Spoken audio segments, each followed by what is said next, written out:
Horror कहानियां थी। जाग उठी डायन। राजस्थान के एक छोटे से गांव में रहती थी रुक्मा देवी। उम्र यही कोई 60 साल की होगी उनकी। गांव के लोग कहते थे कि वो औरत नहीं बल्कि डायन थी, क्योंकि शादी होते ही रुक्मा के पति की मौत हो गई और फिर धीरे धीरे उसके परिवार के सब लोग एक एक करके खत्म हो गए और साथ ही गांव में पड़ा अकाल। जमीन सूख गई, खेती सूख गई, लोग भूखे मरने लगे। रुक्मा को गांव से बाहर निकाल दिया गया और तब से वो गांव के बाहर झोपड़ी बनाकर रहने लगी। कोई भी रुक्मा के घर के आजू बाजू से गुजरता तक नहीं था।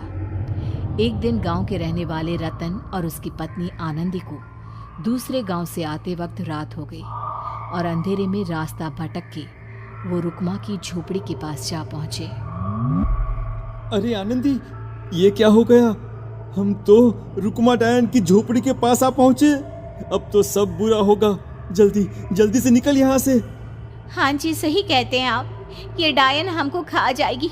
जल्दी भागो यहाँ से। तभी रुक्मा झोपड़ी से बाहर आती है। अरे रुको, तुम लोग यहाँ मेरी झोपड़ी में आराम कर लो और देखो, इस रास्ते पर आगे मत जाना। हाँ, हमें आगे जाने से इसलिए रोक रही है ना, ताकि हमें मार डाले तू। अरे ना ना, मैं तो तुम्हारी जान बचाना चाहती हूँ, मेरी बात तो सुनो। डर की वजह से आनंदी और रतन वहां से भाग जाते हैं, लेकिन फिर अगले दिन गांव में खबर फैलती है कि रतन और आनंदी ने अपने घर में फांसी लगाकर आत्महत्या कर ली। वजह क्या थी किसी की समझ में नहीं आया। अगले दिन गांव में जोर का तूफान आया और भयानक तरीके से किसी के रोने की आवाज गूंजने लगी। अरे भाई, लगता है उस डायन रुक्मा ने गांव पे काला जादू कर दिया है। हाँ भाई, मुझे भी ऐसा ही लग रहा है। लगता है कल आनंदी और रतन मर गए। लगता है ये उसी का किया धरा है। हमें सरपंच के पास चलना चाहिए। वो दोनों आदमी सरपंच के घर पहुंचते हैं।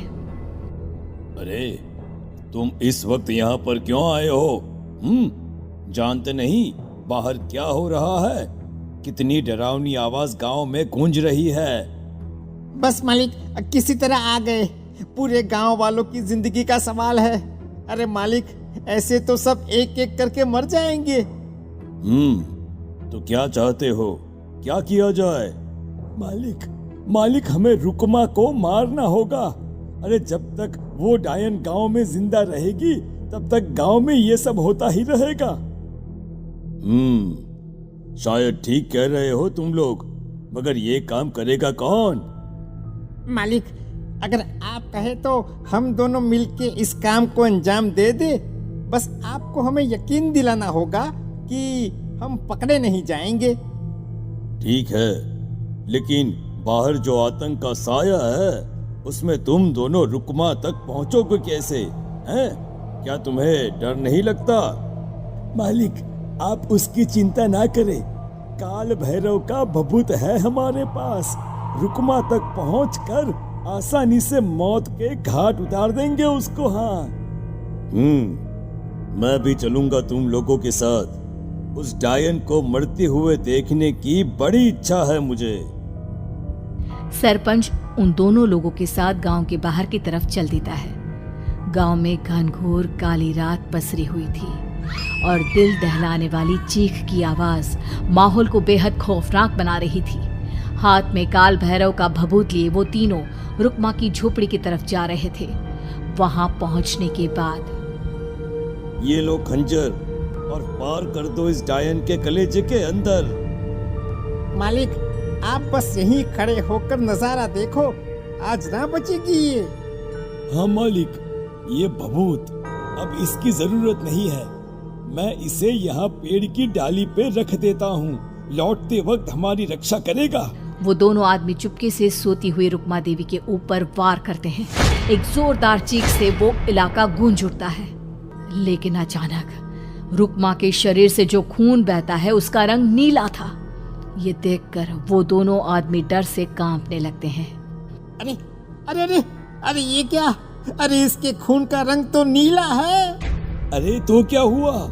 डायन जो ठहरी, इंसान नहीं है ये, और आज इस बात का पक्का यकीन हो गया है। मर गई चुड़ैल, मर जाने दे। चल सरपंच साहब को जाकर ये खबर सुनाते हैं। वो दोनों जैसे ही बाहर आए, उन्होंने देखा सरपंच की लाश पेड़ पे लटकी हुई थी। ये देखकर वो दोनों डर के मारे चीखते हुए वहां से भागे, लेकिन तभी एक बेहद डरावनी औरत उनके सामने आकर खड़ी हो गई। कहाँ जा रहे हो?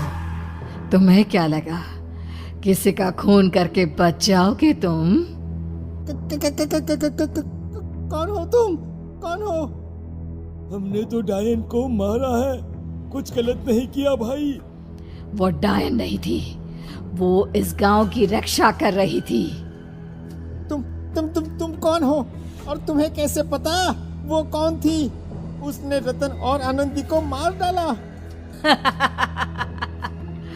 रतन और आनंदी को मना किया था रुक्मा ने इस रास्ते से आगे जाने से, पर वही दोनों माने नहीं, और उन दोनों ने मुझे देख लिया था, इसलिए उनका मरना तो तय था। क्या मतलब तूने मारा था? और हम समझ रहे थे कि रुक्मा ये सब कर रही है। अरे वो तो मेरे कब्जे में थी, रोज अपने खून का चढ़ावा देकर इस गांव को बचा रही थी, तभी तो उसका खून नीला पड़ गया था।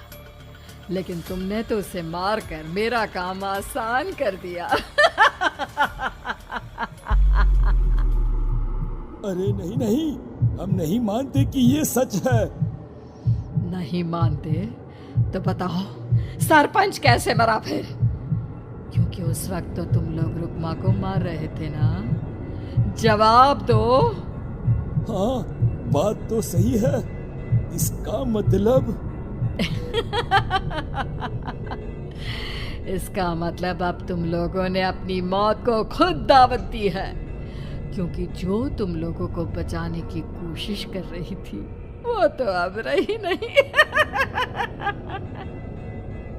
अरे लेकिन कौन है वो जो हम लोगों को मारना चाहता है?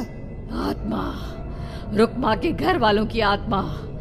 वो लोग कोई आम आदमी नहीं, खूनी भेड़िए थे, और रुक्मा ने उनका ये राज जान लिया था। रुक्मा के अंदर शक्तियां थी जिसके चलते उसने उन सबको खत्म कर दिया। क्या? अरे लेकिन पूरा गांव तो समझ रहा था कि रुक्मा अपने घर वालों को खा गई। खा रुक्मा नहीं, मैं गई। क्योंकि असली डायन मैं हूँ, और अब कोई नहीं बचेगा इस गांव में, कोई नहीं। भागो तुम दोनों। वो दोनों आदमी पागलों की तरह भागते हुए गांव पहुंचते हैं। वहां देखते हैं कि पूरा गांव खुद की नदी बन चुका था।